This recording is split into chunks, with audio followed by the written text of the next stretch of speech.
guys, good evening, welcome to my channel. This is Jenny's Outlet here, guys. Today I'm bringing you guys an interesting video. Yes, this is probably one of my most exciting video on this channel, yes, at least yet.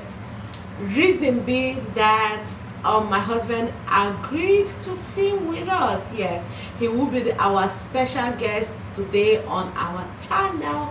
So guys, sit around and watch, like, comment, and I hope you enjoy this process. I have my husband here.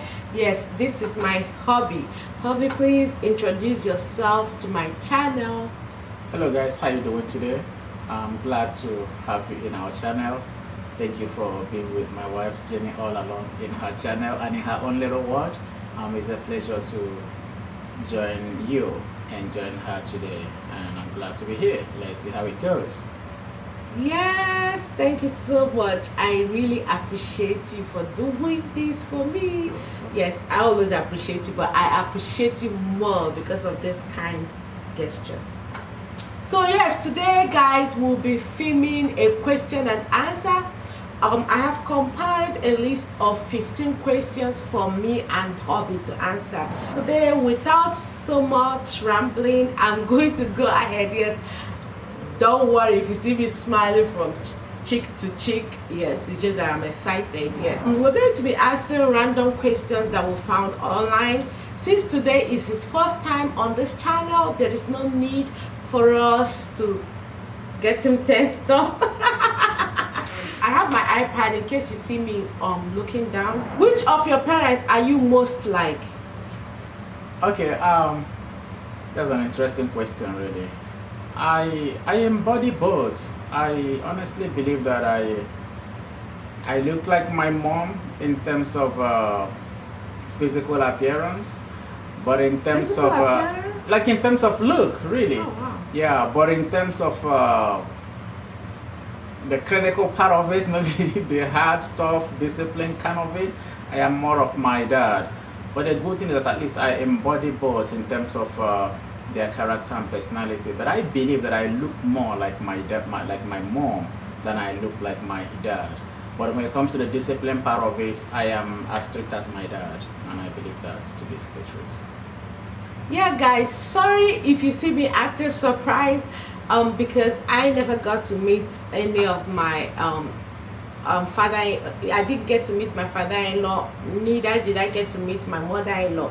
I've only seen pictures, not even real pictures, like picture from You've seen some pictures. You yeah, also saw yeah, like the big framed pictures yeah, from the childhood home. Yeah, and the burial brochure.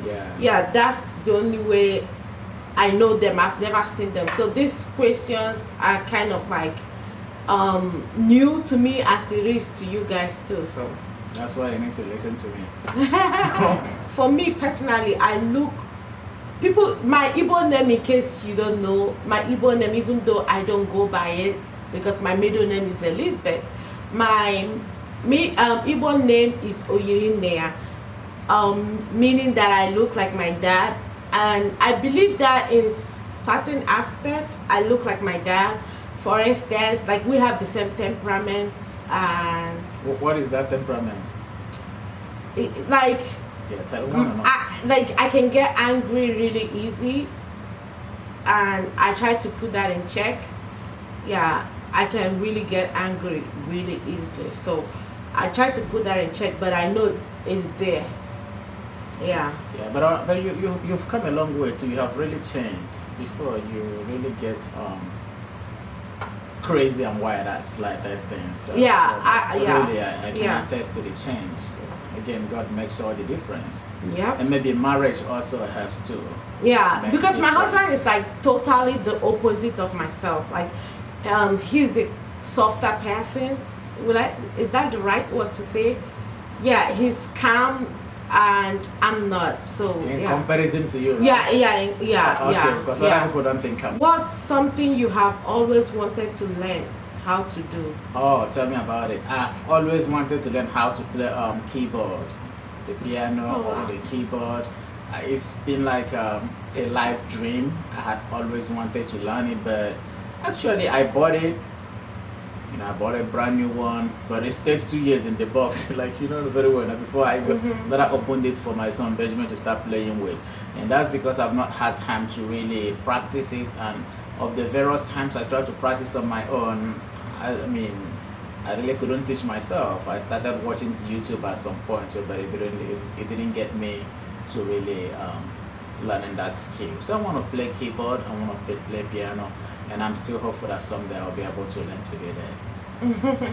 Yeah, that's because primarily I want to use it to sing hymns. I grew up in the church where we always sing hymns all the time, and I want to be able to open my hymn book and navigate that piano and have special praise to God. So it's important to me. Yeah, for me, I would say sewing. Like I've always wanted to learn how to sew. So it's something that if I'm given an opportunity, I would learn it and learn it very well. Yeah, I like sewing. I just want to own my little stuff. So I think sewing is something I have passion also for. So, but you've also tried to do some sewing at some point. Yeah. At least you've sewn a pillowcase. Yeah, I have. Yeah, I'm currently learning. If you won the lottery, what would you do with the money? First of all, I'm going to enjoy life.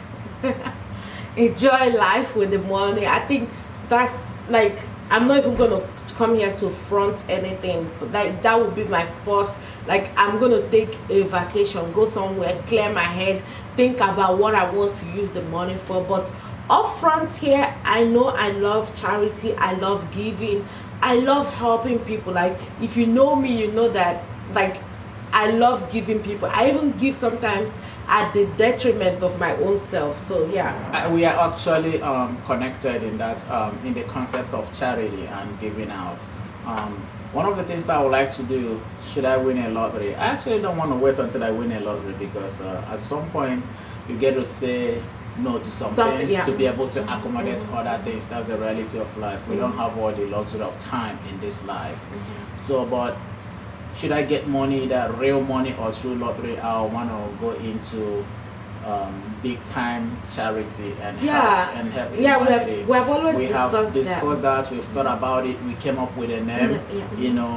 In little ways we have also been assisted, but it's nothing in a big way, the way that someone gets money that we really want to do that. That's number one. Charity charity and helping humanity is at the core of what I want to do with my money. And also I like to travel.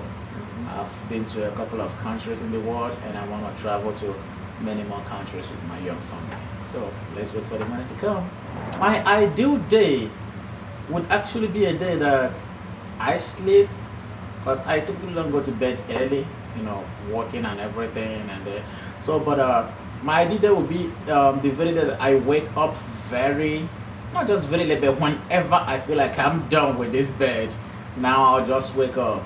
I'm not a breakfast person, so I wouldn't even necessarily include breakfast in my morning, but wake up when I want to, do whatever I want to do, watch Nigerian movie on YouTube, make calls, talk to friends and family, and not think about my laptop, not think about work, not think about all the inconveniences and challenges of life. That would be my ideal day. Just a day in my life. If I want it to be like that. Like a day to lazy around. I'm serious. I have not had that. You're an optimist? Pessimist? Oh, really? That's a very interesting question. I am an optimist. An optimist is an individual who always looks at the brighter side of life and at the brighter side of things. It is from the optimistic ideology that we have the phrase, that is light at the end of the tunnel. So, believing that all will be well despite the challenges, that makes me an optimist. I'm very hopeful, and above all, part of my optimism is also grounded in my faith and in my belief in God, who makes all things possible. I am not a pessimist. I've been a fighter all my life, so, and by God's grace, I hope to keep winning. But I am also a realist, because the question says, are you optimist, pessimist, or realist? Yeah. So I think too I'm a blend. I am a realist. In the sense that a realist is an individual who looks at life and situations as they are, and make decisions to approach them the way the way things come up. in Nigeria we'll always say, "Na so I see her," and so na so I take her. So looking at life and knowing that this is reality, and that also gets me into situation. If I might kind of digress a little bit, it gets me into situation because sometimes when I'm telling people that this is what it is, this is the way it is, and sometimes people tend to misinterpret it. Sometimes I think maybe you're being harsh or that you are not really appreciating the reality on ground. But that reality on ground has another sub-reality, which is what do you do to get away from here? This is where the philosophy of realism comes in as well. Thank you. I'm going to ask you this next question. Okay. How many days could you go without electricity? I can go without electricity, but the only thing is that I'll be a very unhappy person, but I can go through stay even a year without electricity, but I think I'll be very unhappy. The only way I know I can go without electricity is living in Nigeria. Nigeria doesn't have a good light system, so you barely do not have electricity in Nigeria. My response is just something like yours. I'm able to go without electricity as much as I am able to. I do not. If I live in a situation where I do not have a choice, I mean, as an undergraduate student, at the Imo State University in Nigeria, almost every night I was going to the university cafeteria to read, going there with candle and lantern. And so, I mean, that's what I did to get my undergraduate degree in English language. So, when you look at it, it's serious. So, and then when I did my youth service in Nigeria, I spent 1 year, 12 calendar months there was no electricity bulb in where we live. So, there was no presence of electricity within that area. So all you saw was using your lantern, and then for 1 year. So I'm able to go without electricity. I don't even want to give it a second thought. That's the truth. But it's not what I want. But in a situation where I don't have I don't have control over that external variable, then I will go without it. How many days could you go without a phone? That question is for you. Right now, I can stay without my phone, but as I said, with the electricity, like, I wouldn't be happy. Because I have people I want to call, I want to check up on people, and also just going to the social media, just being connected with the outside world, apart from just my immediate family that I get to see all the time. Yeah. Do you think today's generation of youth have it tougher than you did?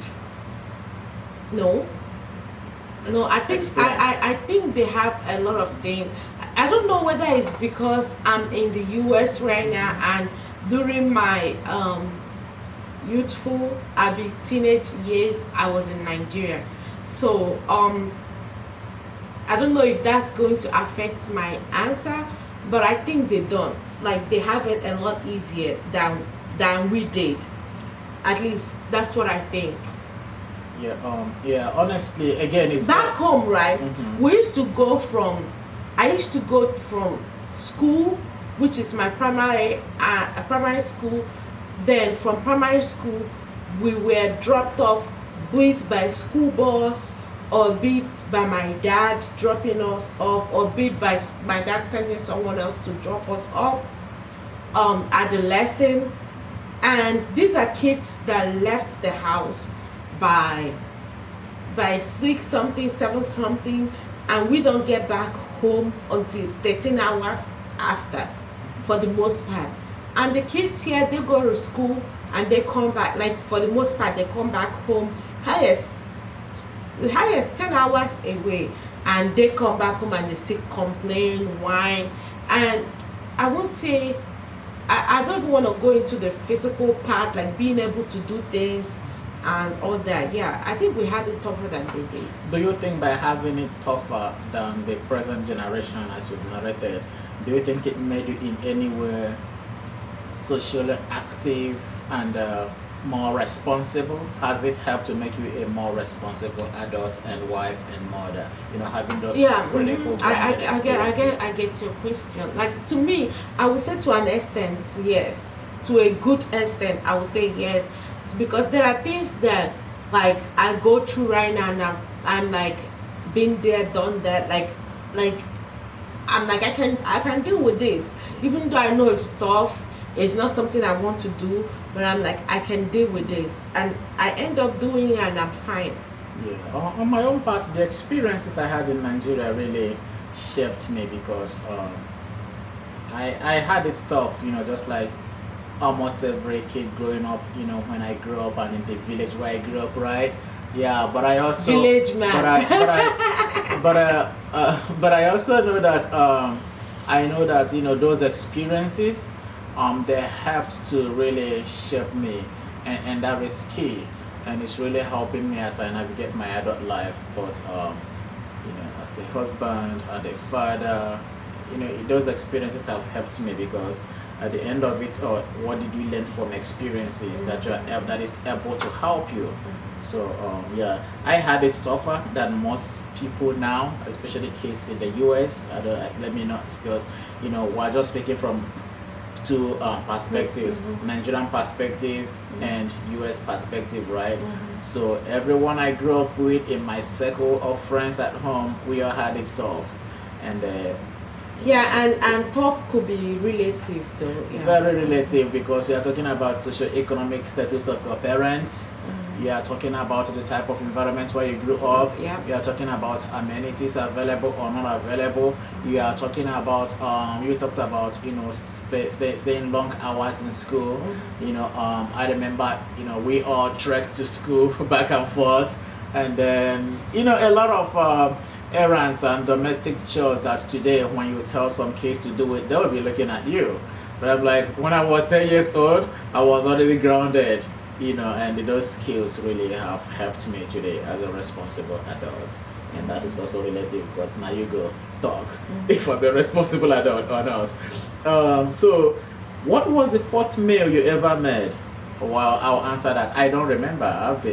I've lived alone for most of my life, but all my through my so I don't remember. I don't even remember the exact same thing. It should be in the line of maybe boiling boiling white rice, or probably boiling white rice, or making some type of stew for me and my siblings to eat. Something like that is within that area. I don't remember exactly either. Okay. I like self-help books, but I have not read any of them all through my life, and I've read a lot of books to an extent, but I don't read self-help books because life is there to teach me. Situations are there to teach me. My socialization and background are there to teach me. So when you grew up not having all the luxuries of life, then you know that you have a lot of things to learn. So I've not read any book to really help me do this or that better. What were your favorite books to read as kids? Okay, I read a lot of books as a kid. I enjoyed my literature classes as a kid in high school, and I enjoyed Chike and the River by Chinua Achebe. I so much love the book because they are it's a typical 11-year-old Chike's experience is very much relatable.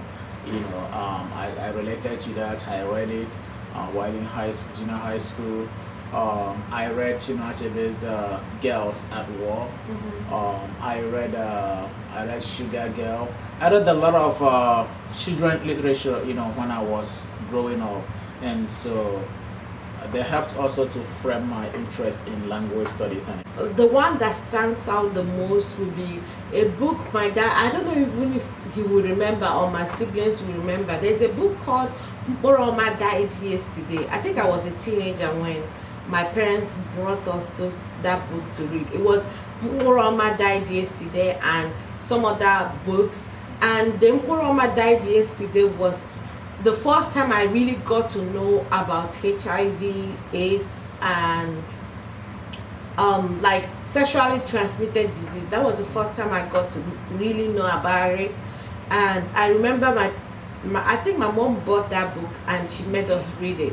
We were teenagers, so that book stood out to me, like among all the books I came across. As why do you think that book stood out to you? And I'm asking that because as someone in literacy, I know some of the things that make students get attracted to a particular book. So why was it so unique? Okay, among like other- I was a teenager, probably 15 or 14, and it was part of the book. I won't say, because back home, right? Sex education wasn't really, it wasn't something that your parents sat you down and kind of chatted with you about sex or It's whatever. because of the culture. Yeah, so I guess that was the only way my parents could Pass that pass that information to us. So it was a book, and she was a pretty girl. The way she was described, like I imagined her light skin, tall, because like the book talked about how good she looked, how her breasts were plumpy, stuff like that. Like it was a So- book that when you read it, you're painting a picture, a graphic picture of how everything looked. And So like I wish I know the author of that. I don't, book, and but I I'll be remember the glad name. to- I remember Yeah. the name. Again, very that well. is the beauty of Kurama died yesterday. that is the beauty of writing a good book, because when readers read, they're able to relate to it, they can connect to it, and it makes lasting impression, because it helps them to really feel what the author is describing through the characters. So that must be a very good book that you still remember many years after. You have a good head right there, right? Okay. Whatever. I'm- If I didn't have a good I'm head, would you serious. have married me? That was a story for a different day. Okay. That number one, that one, who was your favorite teacher in high school and why? Answer that question and I'll answer mine as well. I didn't really have any favorite one in high school. I just passed through high school. I don't think I had a favorite guidance counselor, but she wasn't my teacher.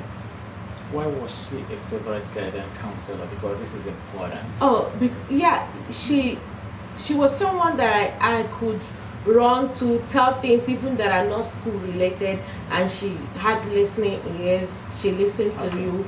Yeah. So she As was a actually- teenager, so when as teenager, like I was a little bit stubborn. As so, a crazy teenager, right? so I'll get in trouble, and she was someone that I can run to and talk to, and she would listen to you regardless of what the issue is. And people like that are really good, and they are really scarce, Yeah. because she provided a shoulder you Yeah. can lean on, and I want to believe that it wasn't just you alone. No, she was like she that was for she all was the like that people. all round. Good. And so she was really Mhm. good.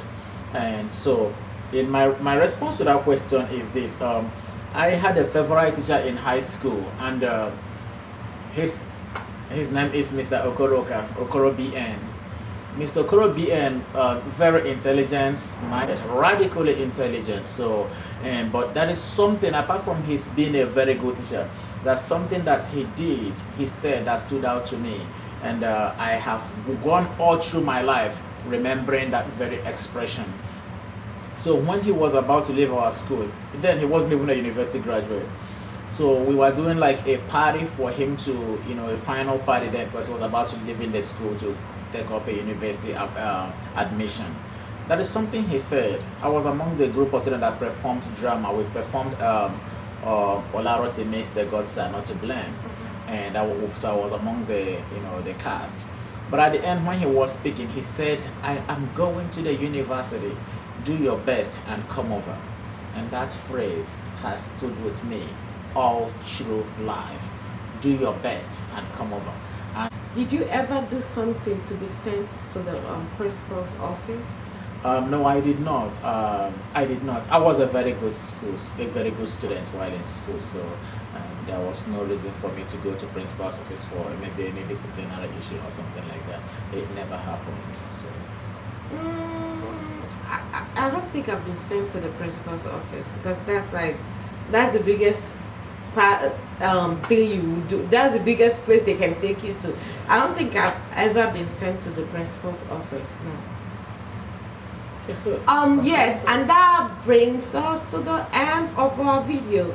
You have anything to say so Um, that we can wrap up this video? And please, if you've watched up to this point and you haven't subscribed to my channel, what are you waiting for? My Olga came all the way to support me. Please do click that subscribe button.